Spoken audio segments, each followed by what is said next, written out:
I just got off our weekly Q&A call inside Booked Out Cleaners, and one of the questions I got asked in there tonight was, when paying staff for their travel time, so you have to pay them their hourly rate plus a fuel reimbursement, which is, as of recording this, is 99 cents per kilometer traveled. How do you record that so that if your cleaner takes a lunch break after their first clean and then they travel away from their first clean in the opposite direction of the second clean, how do you calculate the travel from where they end up to their second clean, if that makes sense? If they clock in really far away from their first job because they take a 30-minute lunch break and then they clock back in to travel to the second job, which is obviously going to take longer and it's a further distance, so there's more travel reimbursement, how do you go about calculating that? Now, it's pretty simple answer. You can just, subtract the 30-minute lunch break and just look at the static distance between job number one and job number two, or you can just calculate the average amount of time it takes to go from job one to job two, and that can be in their pay, and you can stipulate that before they start work, before they start their employment. You can say you are paid distance traveled plus the average amount of time it takes to travel this distance according to a travel distance calculator. So there's a few ways you can go about it, but it kind of gave me this idea about doing a podcast episode where we talk about how to remove the trust element of what we do. Because I don't know about you, but I have a cleaning business which is very decentralized, meaning we don't have an office location yet. And, we just have a storage unit that we run everything out of, that we have all of our supplies and stuff in. All of our staff run off their own phone. We'll have like a monthly Zoom meeting. But for the most part, we're pretty decentralized. So everything's scattered all around the place. We don't have a lot of centralization. That's the point. And so I asked myself, I was like, how can we eliminate the trust factor in a business that is so decentralized like a cleaning business? For example, how do you know exactly what your staff are doing out there in the field? How do you know that they're doing the best job possible? How do you know that they're clocking in and clocking out on time when it's so decentralized that you can't just be there watching over them like in a retail shop or in a cafe or a restaurant? How can we create systems that are designed to mitigate that trust factor? Because in business, you want to negate trust as much as humanly possible. No matter how loyal someone is, no matter how much you think you trust someone, you just need to remove the trust factor from business. It's kind of like the emotion. You want to remove the emotion from business and you want to remove trust. I always say those things to people. You got to remove emotion and you got to remove trust. If those things are not factors, then you have a business that is predictable and scalable. Okay, so let's dive into that topic a little bit more. I don't know if my initial explanation made any sense, but what are some ways we can have more peace of mind as a business owner when our staff are out there in the field doing their own thing, having all this responsibility and accountability? How can we make sure that things are being done to a high standard? How can we make sure people are doing the things they say they're doing? How can we make sure people are clocking in and clocking out when they're supposed to, on time, at the right location, and everything else that comes with that? So let's talk about that. And we'll talk about the HR side, and we'll also talk about the client side. So I want to start with HR because I have staff, and it's a much bigger issue with staff when we're talking about honesty and accountability. So some things and some systems that you can create to ensure that you have a streamlined process and that you have control over quality and people's timesheets are accurate is things like geofencing technology. Now, this is something that will automatically record when a cleaner enters or leaves a job site. A lot of job management systems have this built in. So like Jobber will automatically clock someone in when they arrive at a job site and clock them out when they leave it. So that's an example of geofencing. It recognizes that they're at a certain point on the map that coincides with the address of the job that they're scheduled on for that day. So that's geofencing. There's also little GPS devices you can have. If you have work vans and work vehicles, you can put them in there so that, tracks the employee throughout every second of the day with the work vehicle. So we've got that. Photo documentation, if we're thinking about how can we make sure cleaners are cleaning the things that they say they're doing. So if we ever get feedback from a customer, we don't just have to go with the cleaner's word. These are things like photo documentation. So all of our cleaners take an after photo of every room they clean in a house. Now, ideally, you would take before and after photos, but because 70% of my wages, 70% of my expenses are wages, I don't want to spend too much time on things that aren't entirely necessary. So like to me, it doesn't really affect my business much if they take photos of a room before they clean it and after. I'd rather just do the after, so we know that this has been done. We can see clearly in this photo that the shower's been cleaned, the floor is wet, so it's been mopped. There is no clear debris on the floor. The beds are made, the bins look to be emptied, and the line has been replaced. And so photo documentation is just another simple system that you can have to ensure quality, so that if a customer comes back and says, hey, this room wasn't clean, we can revert back to the photo and we can be like, actually, it looks like it was. And so you can do this on an even more micro scale. If you really want to take it that far, you can take photos of literally everything that gets cleaned. So if you're a car detailer, for example, and you're not encompassing an area as big as a house, you could just have your staff take pictures of literally every square inch of the car. You know, obviously you can't do that in a house. It'd be pretty silly to take a photo of the kettle, the toaster, the sink tap, the plugs, everything in the house. But on a smaller scale, you can do that with a car or with like window cleaning and things like that. And this just ensures that someone can't accuse you of damage if you have a photo of that thing or of that room looking intact when you leave it. If someone accuses you of damage, you have that as a reference. Same thing with quality. If someone accuses you of missing something or not doing something properly, you have those photos to refer to and revert back to in the case of conflict resolution or if there's any feedback. So photo documentation is a really, really essential system in a business like ours, where we give so much responsibility and accountability to the cleaner to do a good job in terms of quality. And if you want to take it a step further, you can then do random site inspections. So you can have a system in place where for every X amount of cleans or X amount of days, you or one of your other team members can drop in on a cleaner either while they're at a job or just after they finished a job. And to staff, even just the possibility of this happening, even just the threat of this happening or the risk that is associated with a check-in or a random check-in will have them on their toes all the time. It's like, I always tell my staff, they'll ask me questions like, oh, who are the customers we have to watch out for? Who are the really nitpicky ones and who are the really pedantic ones? And I'm like, you need to always be cleaning like Her Majesty the Queen herself is watching you, like right behind you at all times. Probably not a good example, seeing as the Queen is dead now, so that wouldn't really be hard to do. But you get the idea. Like just all the time, make sure you're cleaning. Like the customer is right behind you, watching you the whole time. So in this case, if they think that a random check-in can happen at any time, even just the threat or the possibility of that happening is enough to get a lot of people in line.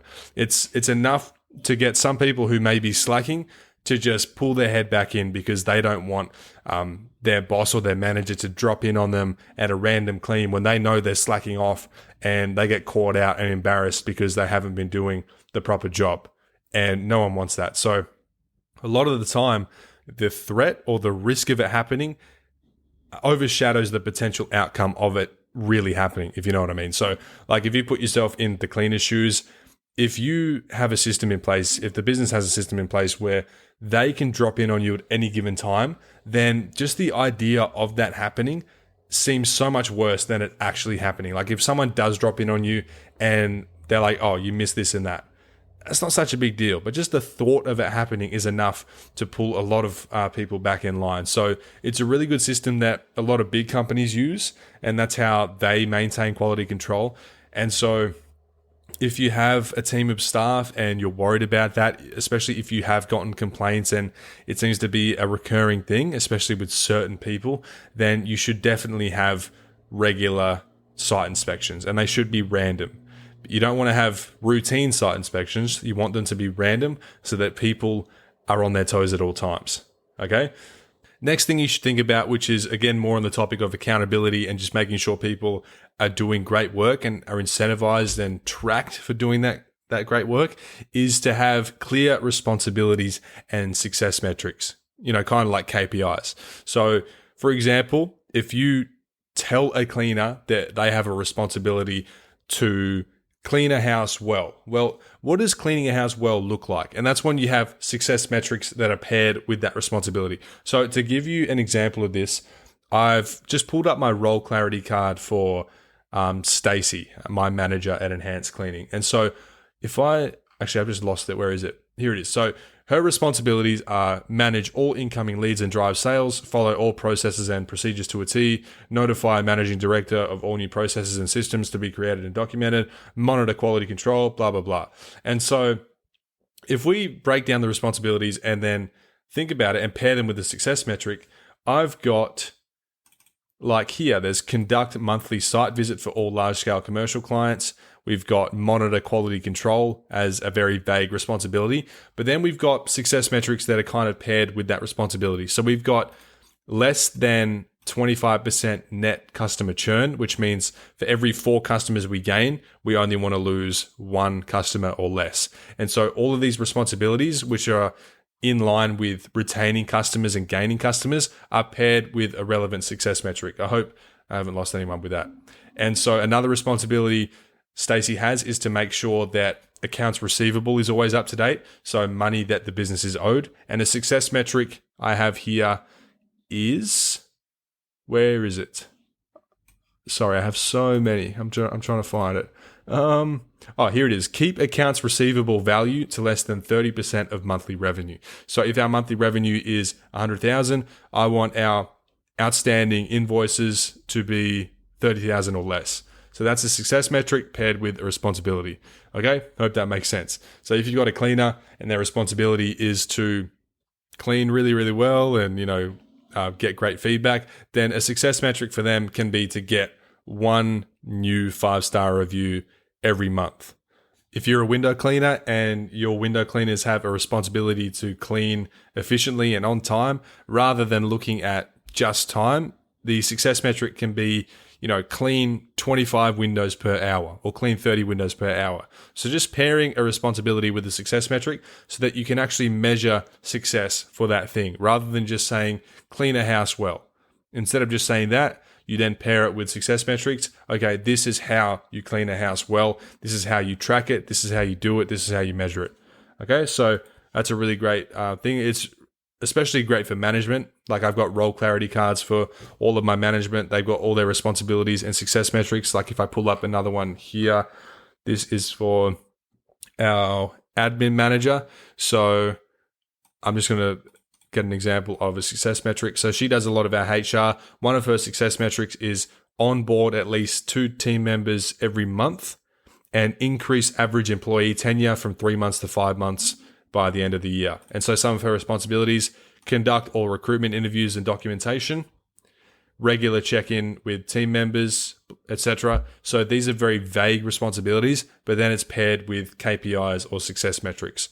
Okay, so next thing you can do is just regularly check in with your staff. Similar to random site inspections, which is more of a thing that looms over an employee's head, and it's something they're always thinking about to keep them on their toes. Regularly checking in with your staff is just a way to make sure that they're okay, they're on the ball, and just check in with them about any concerns, any feedback they may have that they're not going to bring up otherwise. So if you have a system where you have an end of week check-in with everyone so that you can just debrief, talk about the week, talk about any issues they may have had that they forgot to bring up, that they didn't feel the need to bring up, and you can ask questions that are designed to extract the most information out of them, and overall just, check in with them, see how they're going, so that you can retain them for longer because they know that they're cared for, because you're taking care of them and you're nurturing them, and also so that they can continue to do better work because you can have an open feedback loop. And speaking of feedback,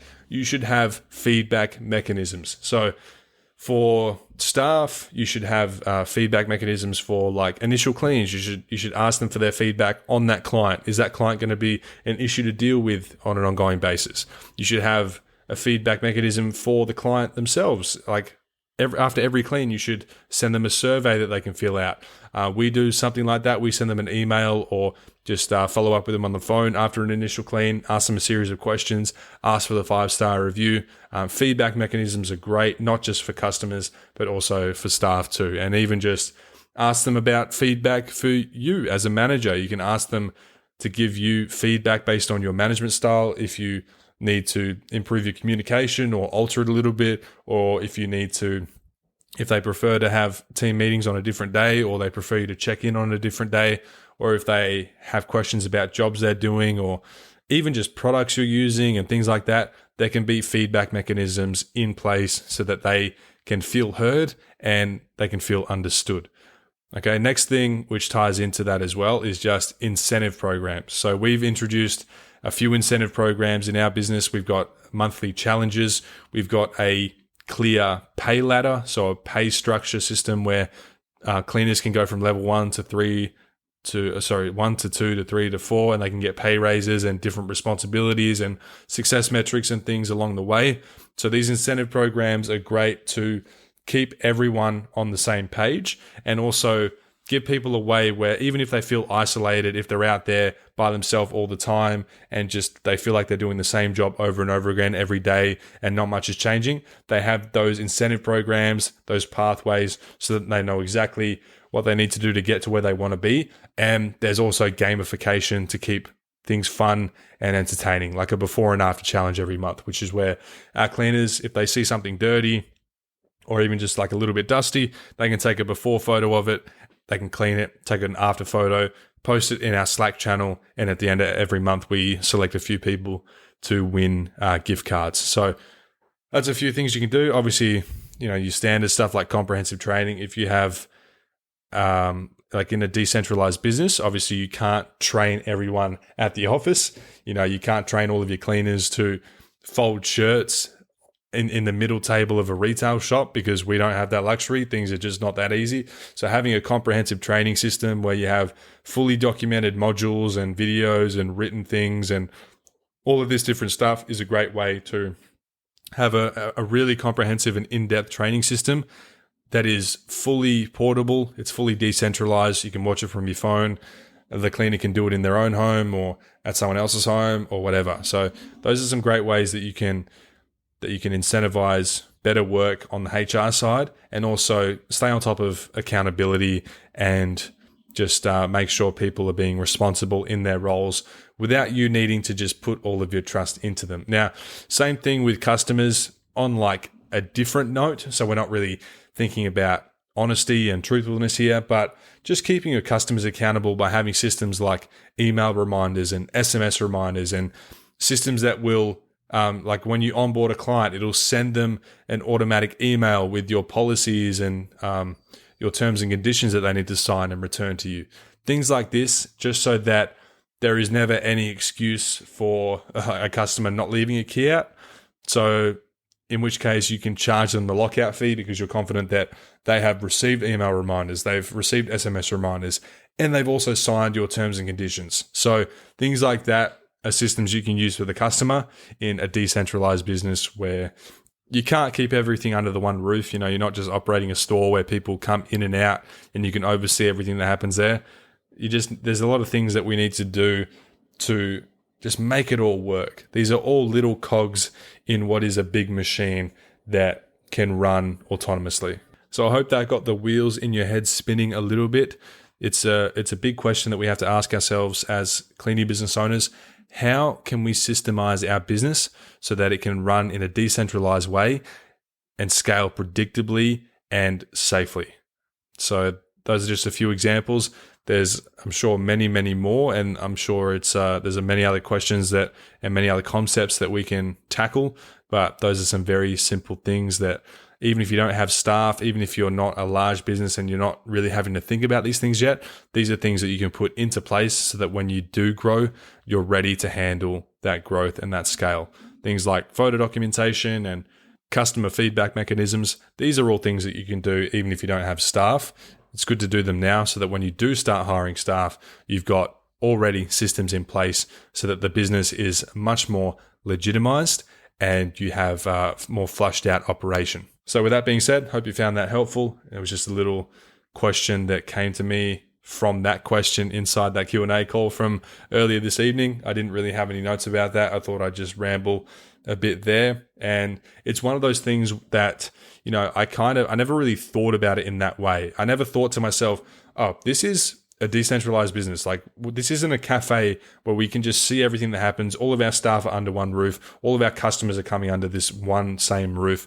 It's like, I never really pondered that. And I was never like, how can I set things up in a way where we can run like the cafe so that we don't need to just put our trust in cleaners, so that we don't need to just take a customer's word if we think something's broken or if something's missed.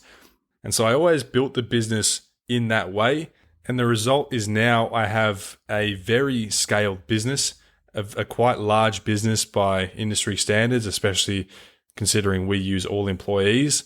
And we haven't compromised on quality, and we've kept operations very, very streamlined and predictable, and everyone's been kept accountable. So we know exactly what goes on every day, and it helps me as the business owner sleep a lot better at night, which is really what our main goal is above all else. Above making money, above whatever else, we just want to sleep okay at night. We want to have a business that can succeed us. We want to have a business that can run without us. And we just want to be able to lay our head on that pillow every night and not have to worry about what happened earlier in that day or earlier in the week. So I'm proud to say that is me. That is my biggest achievement. I can't remember the last time I was kept up worrying about something. And let me tell you, it is a great feeling. So don't worry if you're not there yet. You will get there. Just keep at it. Keep listening to the podcast. Keep doing your thing. Don't give up. That's the main thing. And I'll speak to you again next week.